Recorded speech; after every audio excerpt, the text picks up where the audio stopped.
كشفت مصادر مطلعة أن الأسباب الكاملة وراء إقدام سبعيني على تصفية شقيقته وابن أحدهما بمكناس ضمن الجريمة البشعة التي هزت المدينة في الأسابيع الماضية.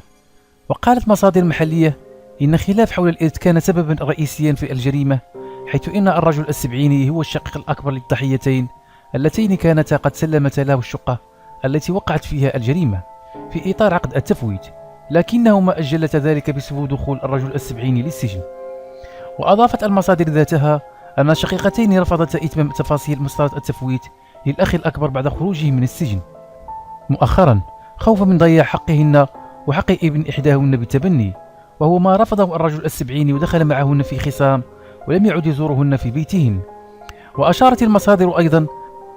أن الشقيق الأكبر خطط لتصفيتهن بطريقة غامضة، حيث طلب منهن الصلح وأظهر أنه يتقبل قرارهن بتفويت الشقة للابن، وزارهن في بيتهن وعمد إلى تصفيتهن بطريقة بشعة، حيث أظهرت المعاينات الأمنية للجثث أنهما تعرضوا للذبح، لكن بنية الابن كانت قوية جدا، ما جعل الغموض يلف حول كيفية تغلب السبعين على الشاب قوي البنية. كما كشف بعض السكان المحليين في المنطقة أن المتهم عمد إلى الخروج من المنزل بعد اقترافه لجريمته وأغلق جميع النوافذ والأبواب. بعدها عمد إلى زيارة المنطقة وسأل الجيران عن أحوال شقيقتيه، مدعيين أنه لم يراهن منذ مدة،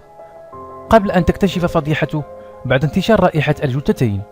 هذا وكانت المديرية العامة للأمن الوطني قالت في بلاغ لها أن المصلحة الولائية للشرطة القضائية بمدينة مكناس بتنسيق مع الفرقة الوطني للشرطة القضائية نهاية الأسبوع الماضي من توقيف شخص يبلغ من العمر 70 سنة